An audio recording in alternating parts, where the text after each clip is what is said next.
Alright, hey everybody, welcome back to the channel. This is Rob here at Smirking Gun Reviews, back to do more of our streaming Halloween reviews for 2020. Tonight, we're talking about a new thing from Amazon. Amazon has been putting out some recent Blumhouse produced, they're calling it TV, but they're full-length movies from the Blumhouse production company. And of the four that they released, between all of us in our chat group, we decided to watch Black Box. And I think we picked the right one because this movie was pretty damn good. It's not perfect. It's not going to really blow your mind, but it was way better than I expected, and it's held up by some incredible performances by the lead actors in this movie. And so, just to get right down to it, yeah, I want to talk about the actors. The Mamoudou, I'm probably messing that up, Mahmoud Athie as Nolan is so good in this. Phylicia Rashad, damn, Mrs. Huxtable, you evil. Well, twisted. She's twisted up, man, and I loved it. Phylicia Rashad, this is... Look, I know that she's always going to be Mrs. Huxtable to everybody, and she's been in other things before, but this might be the performance that stands out for me in her career. Is this, what would a mother do for her kid? We've seen this before, but I've never seen her do this, and it is like, wow. But the other really great standout in this is the young actress, Amanda Christine, who plays Ava. What a triumphant job she does in this episode. She feels like so genuine. You really feel this character's, like, what she's been going through. It does not feel forced. It does not feel like somebody's, like, I don't know. It's just, you know, you don't always get really strong child performances. It's not their fault. They're kids. But when you get good ones, like this one, holy cow, does this girl just kill every scene she's in, and so believable. I really believed that this kid was going through this. This performance made me think of the child, a couple of the child performances in The Haunting of Hill House, where this actress is performing well beyond her years. And she is going to be killing it if she stays in this business. But I also want to just point out again, like Mamoudou, damn it, I don't like not being able to pronounce the name, who plays Nolan in this. Again, this guy's been in things. He needs to be in more things, okay? Right now, get this guy in your movies, because this guy was great. And so to talk about the plot of Black Box, so this guy named Nolan, he's basically, you know, he's suffering from memory loss after having been in a bad accident where his wife died, and he's struggling extremely badly with remembering anything in his life except for his basic stuff. And he's got his daughter who's become the adult and leading him through this life together. They're really, really trying, but it's gets really desperate for him. He finds out about this procedure, this group, this research study where this woman played by Phylicia Rashad can work out his memories and he'll be fine. He'll get his life back. And what happens after that, as it gets all twisty and mind-bendy and you wondering what is going on, and to say any more, because we're going to get into spoilers, right? This movie's been out for a minute. Other people have reviewed it. But what I liked about this movie, again, was mostly the performances.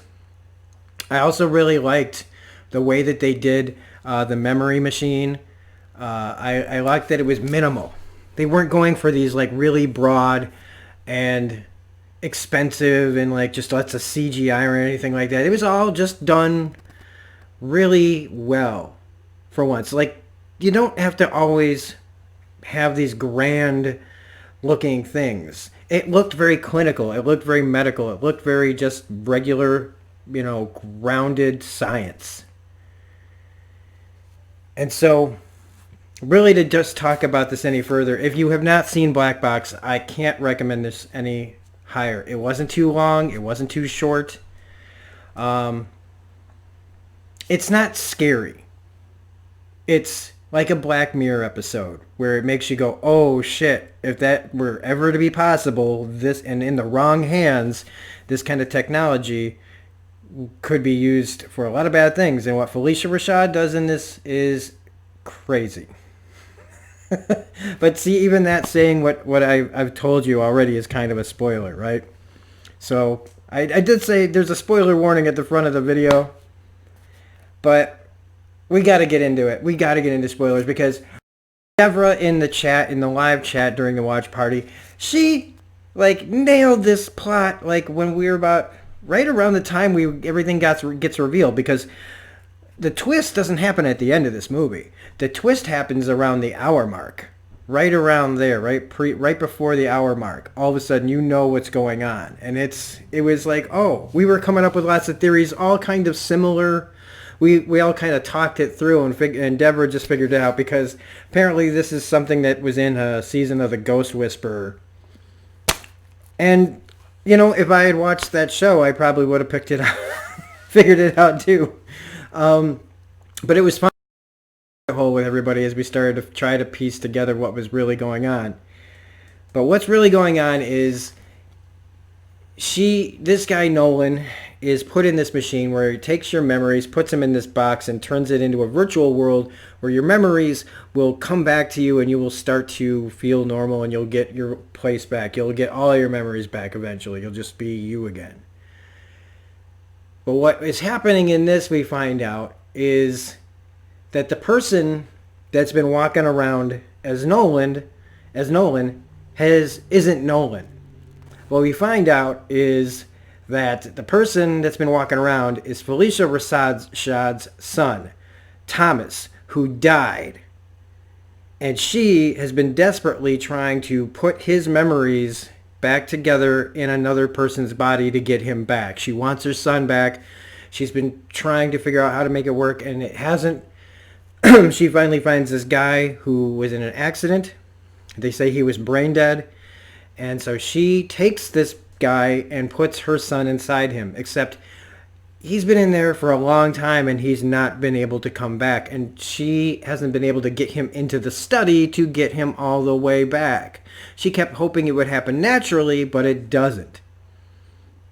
And so her son is the reason he's having a hard time remembering the life of Nolan's is because he's not Nolan.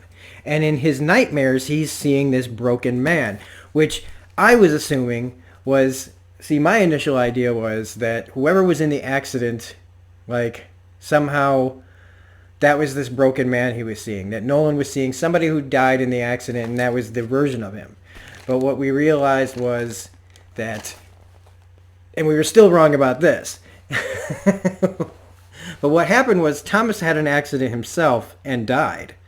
And what we were seeing wasn't really what we were seeing. That was one of the cool things about this. It was very, very mind-bending and fun to try to interpret what was really going on.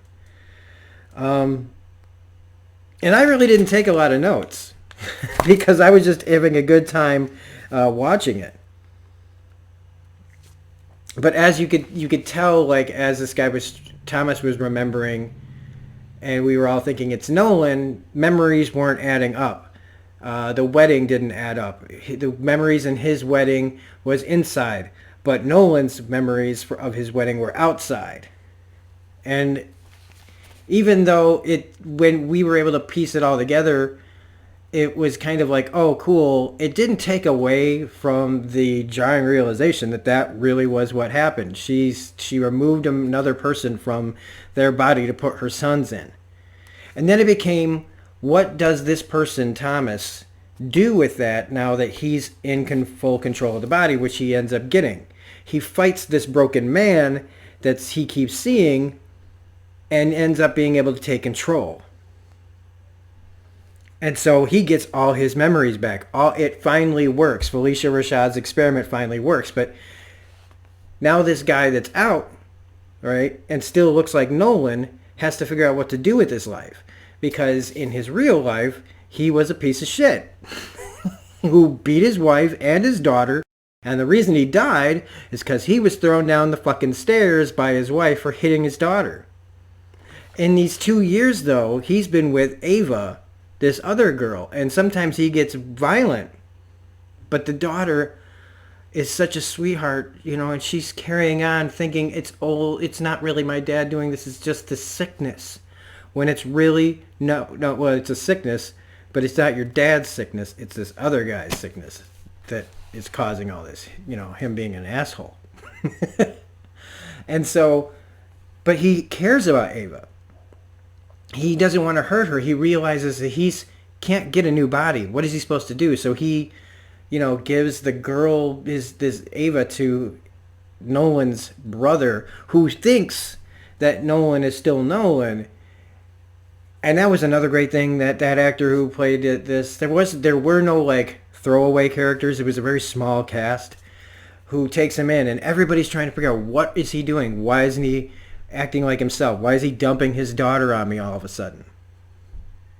So it becomes basically, what does Thomas do once he realizes, like, is he just going to pretend to be this guy, or is he going to try to get his old life back? Which he does. He goes to his old wife and daughter and convinces her that this is what happened. He can, shows her, tells her things that only he would know.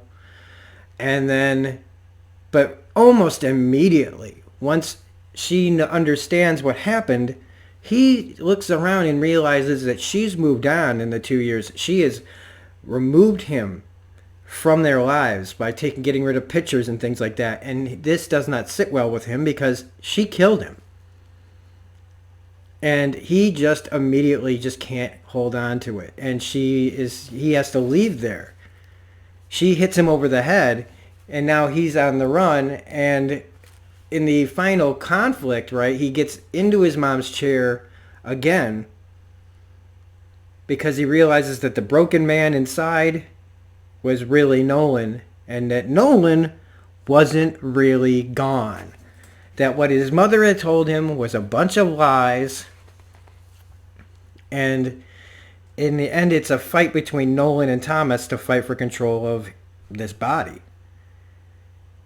And how the daughter is there fighting for Nolan, and Thomas, hearing that, realizing that what he's done to his life, he's now doing, he's about to take from another person who's got a life coming to him, who deserves this life, actually does the right thing and allows him back in control, and leaves the safe room to go where his mother apparently says, I can't get you back if you ever leave the safe room in the virtual world.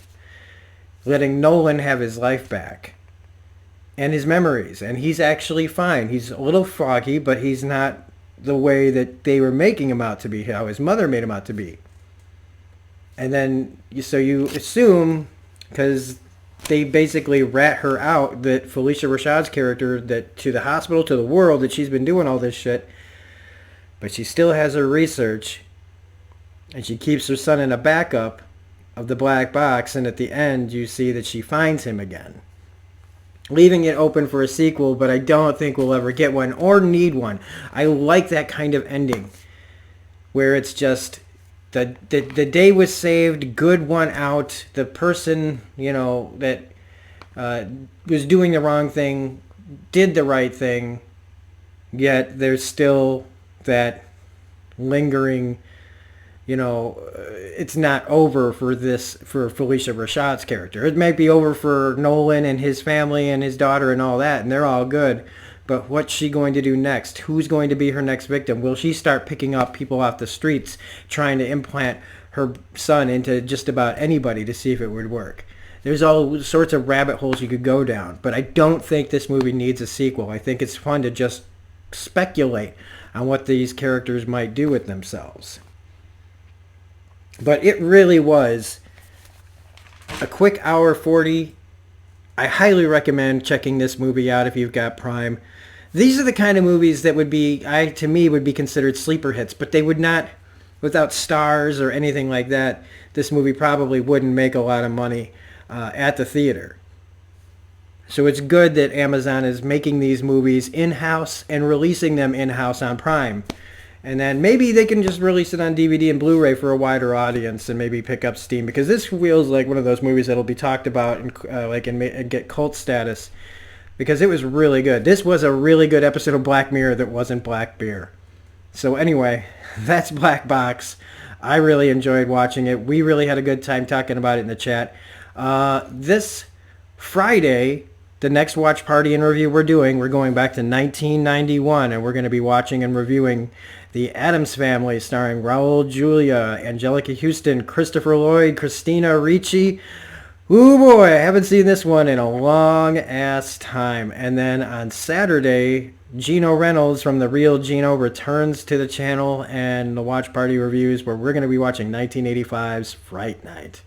So get ready for all that stuff. Otherwise, you can also find me on Twitch quite constantly at Smirking Gun Plays, all one word. We've got the Fandalorians starting when The Mandalorian takes off. I'll be doing a review for each episode of The Mandalorian myself. Got some special stuff planned for those. Also, the Lovecraft video that's coming for that is in the works. Is still in the works, all right? I want to do it right. I've got some plans for that as well, so I'm not rushing it. I kind of pushed it like I was going to have it done in a couple of days, but I work a 40-hour-a-week job, so yeah, I've got a lot of irons in the fire right now and trying to keep all these plates spinning around. But anyway, if you liked this review, please hit the like button, comment, share, subscribe, hit the bell for all notifications. Otherwise, we'll be back on Friday. Have a great night, and we'll see you on the next video.